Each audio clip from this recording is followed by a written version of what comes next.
Hello, Lisa. Are you ready? I'm ready. Great. New week, new topics, I would say. We talked about our inner blockages last week, and then also about the comfort zone and why is it so helpful, interesting, useful to step out of the comfort zone. And there we touched on the topic of self-definition, and that it's that important to be more aware of it. What do I think about myself, or how do I characterize myself, to also be then able to handle constructive feedback, and also to maybe recognize my persona, to be in the flow. So we both decided that today we will talk more about the self-definition. How do we get there? What do we write on our 4 pages of dinner for sheets? So let's start. What exactly do we mean with self-definition? I think when we speak about self-definition, I really mean our ego. So Yeah. with ego, I mean who we think we are. So our persona, the person who we, the person who we think we are. Mm-hmm. And the first kind of mistake we make, or incorrect belief that most of us have, is that this ego or this persona, we believe that is a fixed thing that we were born with. We believe that is who we actually are. Yeah. And we're not. And this, if we think logically about who we are now, it's a completely different person than who we were 10, 15 years ago. Yeah.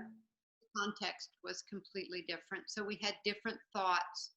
We probably had, a slightly different skill set. And that's a completely different person than who we were when we were, maybe teenagers. That was a completely different person with a complete different set of thoughts and a different set of worries and fears and hopes and dreams. And then that's a completely different ego or persona that we were, say, when we were 3 or 4 or 5, whatever our earliest memories are of ourselves. So we see that not only is our body always, but the kind of our thoughts and our definition or a view of ourselves, our ego or our persona, is also always changing. So it's a fixed thing. We seem to see this a very fixed person, a very fixed persona, and we become very attached to that. And it makes life really difficult, because if we really logically look at it the way we just did, we see, this is always changing. It's always, responding to external expectations in the context outside of ourselves. And so the self-definition that we have is only kind of a set of thoughts that we have right now. And if they're helpful, then great, let's keep them. And if they're not helpful, let's not keep them anymore. Let's let go. And so that self-definition, I would say, is kind of, if somebody gave you, this is my favorite example of it, if somebody gave you 4 sheets of paper and said, who are you? Write down who you are. Yeah. Kind of be the contents of those 4 sheets of paper, or those 5 sheets of paper. That would be who you think you are. This is not a fixed thing. Yeah, great. Thank you so much for this long introduction. It was really good. Such a intricate, if you're talking about, if you're looking at Buddhism or all of the perennial philosophy, this is kind of this is the core. This is the biggest topic, is who you think you are. And we're so fixated on who we think we are, and we very rarely logically think about the fact that it is arbitrary and it's in change. It's not fixed. And this, understanding that changes everything. It's a game changer. Yeah, absolutely. And especially, I like it so much. So very helpful. I found that you said that you are thinking back, whom have you been 10 years ago, 20 years ago? So then for me, it's very easy then to say, of course, at the beginning of my studies, I was someone else than now having 2 kids. So obviously they have changed a lot, and lucky me. So thanks that there has changed a lot, and that there are other dreams and hopes, but also other fears, what you said. So, and also to realize that this comes all together. So I think there won't be an age where you are like have no fears. So also the fears are changing, the hopes are changing. This I like a lot. And then so maybe it's this interesting part, and maybe also like the big question, who are you? Because it's not that often that we consciously think about it or like work with it. And then also when we are that it's not really seen from outside. So you said like the body is also changing, so is our inner world changing. But the situations popped up to my mind, like when you are visiting your old school friends, and so when you move to another city, so that you're not still living together with your old school friends, and when you are visiting them after a couple of years, and then meeting them, and then you are saying, oh yeah, now I'm doing this job or that hobby or whatever. So also there we are quickly, I would say, in explaining what we are doing in the outer world. And then by discussing about different perspectives or positions on a certain topic, then we are realizing, oh, okay, this person has moved on a lot or maybe a little, and also did I moved on.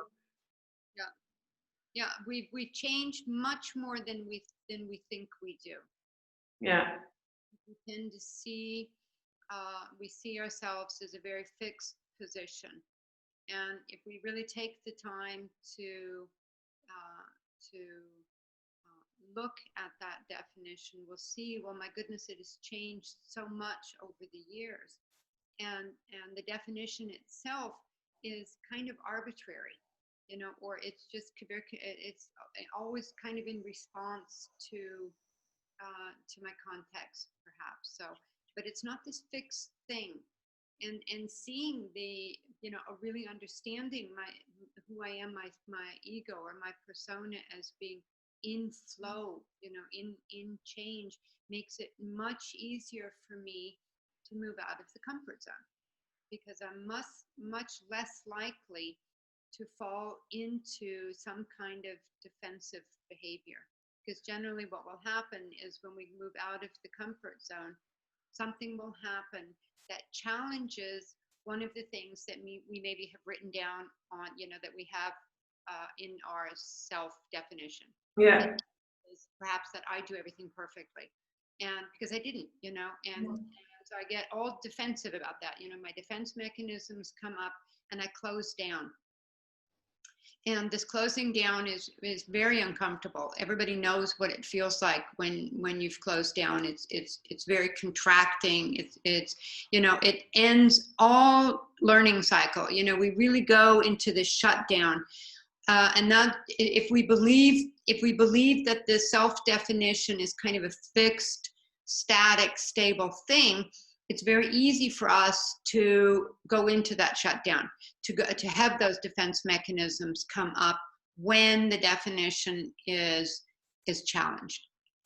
But if we see it as kind of a thing in flow, and one of these definitions is challenged, then we are much more likely to go, oh wow, to be more curious and say, well, what does this mean then? Yeah.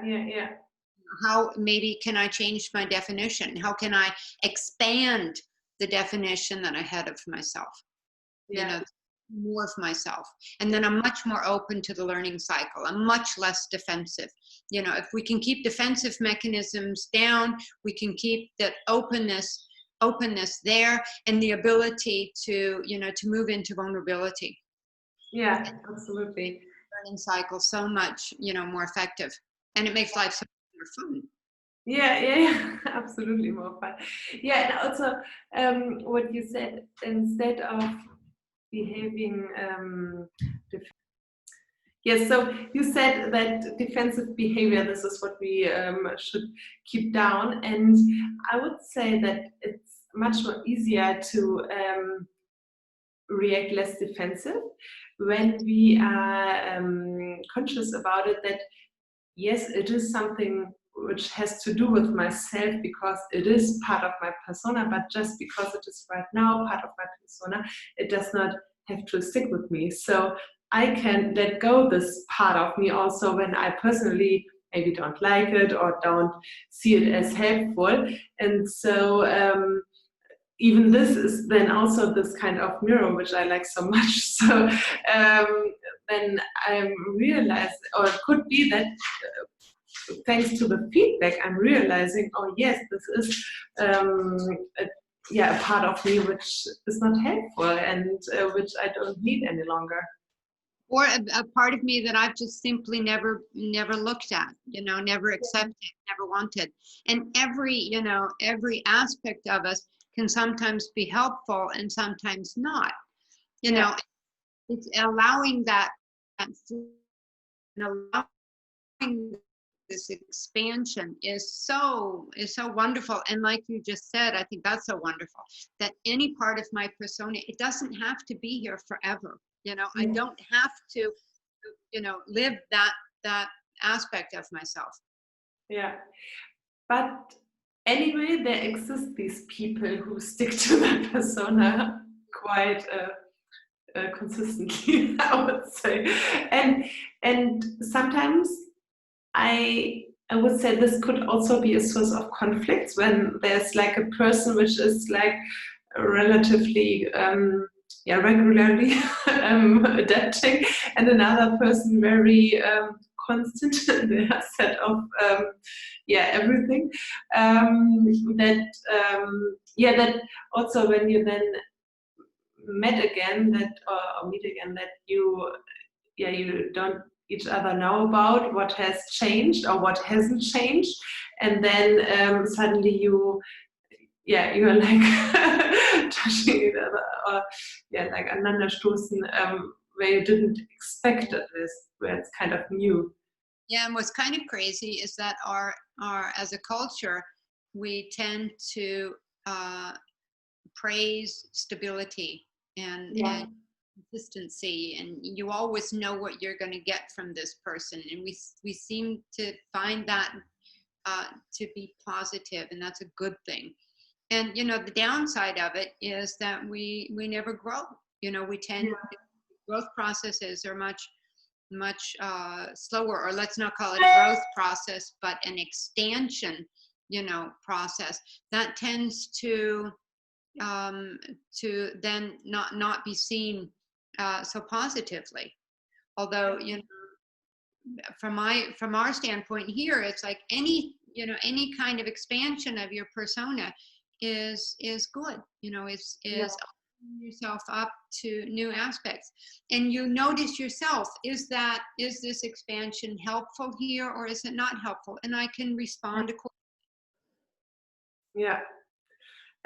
Absolutely. I agree to this, and this is also very interesting to be aware of that it's in our society, in our culture, that consistency is valued very positive, and and that is, but that is also kind of limiting us. Or this is, I would say, a feeling I have very soon, that it feels like limited,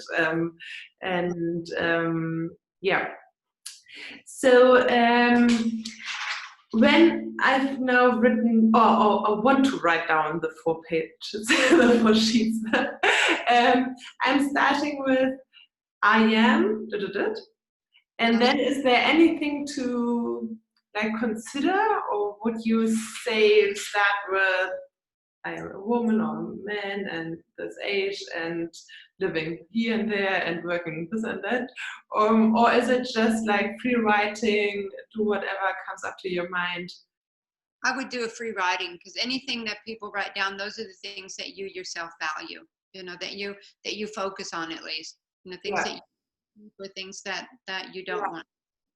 So I would just go ahead and, write down a whole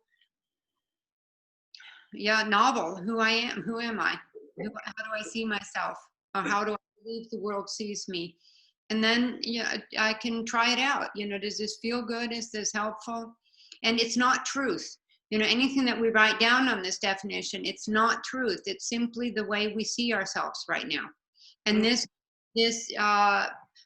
in the best case scenario is seen in flow, as changing, as at the moment, as potential, and not as a fixed entity, as an object, as a real fixed thing, as a noun. And if we see it that way, we can kind of get a view of, we can kind of understand more about why then we become defensive when certain aspects of ourselves are questioned. When we get constructive feedback and we feel that our competencies perhaps are being questioned, or our abilities are being questioned, because it'll probably go against something that we believe is part of our, fixed part of our identity. Yeah. And to let go of that, to really look at, not at the part itself, but to look at the fixation that we have with that.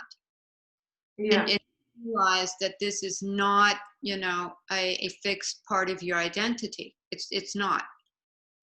Yeah, and realizing this. Yeah. That might be the bigger work, right? I mean, we're talking about this for 20 minutes, and it's a topic that we could and should talk about for the rest of our lives. There is no end to this. Yeah. The core of happiness is letting go of who we think we are. That doesn't mean we're not. It doesn't mean we're nothing. It means literally that we're everything.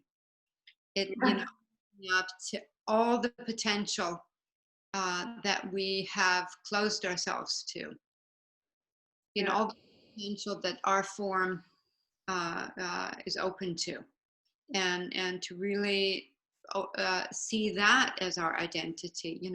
We're everything. We have an enormous amount of potential in us that we disregard, because looking at it or owning it or accepting it seems to be outside of the comfort zone. It's out there. Mm-hmm. And owning that might be scary. And most of us have shied away from scary things for the majority of our lives.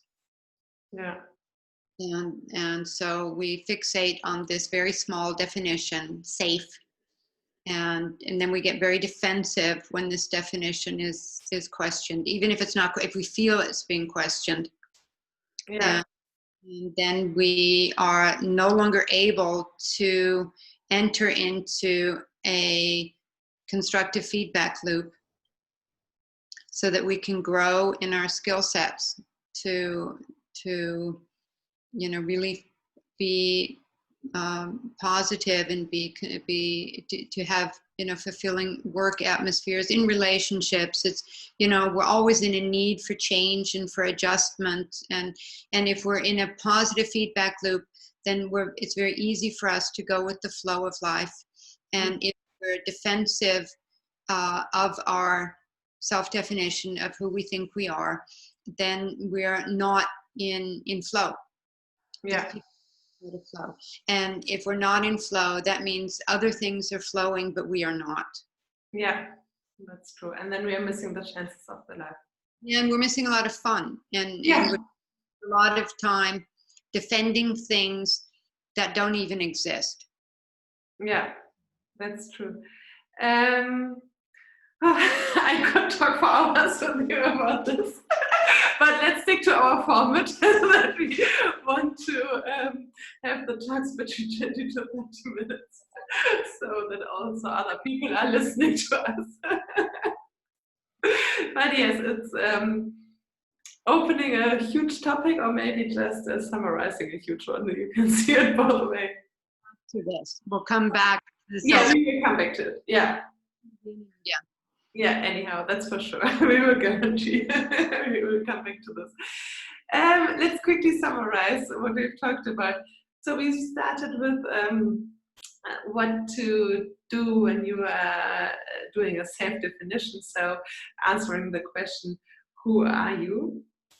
And what it is, what we are then writing down is our ego, is like all our thoughts and fears and hopes and dreams and our skill set, and it just shows where our focus is, because this is what comes like out of the pen.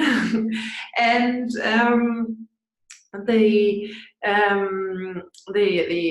like key of it, the understanding is that it's not fixed, that we don't have to stick to it, that it's always in flow, and that we can always change it. And especially when we receive constructive feedback and we observe that we tend to a defensive behavior or reaction, then it should make us more curious to open up to the learning process which is behind it, and also to be aware of it, that it's just like the part of our persona, but this doesn't mean that this persona or this part of our persona always has to stay with us.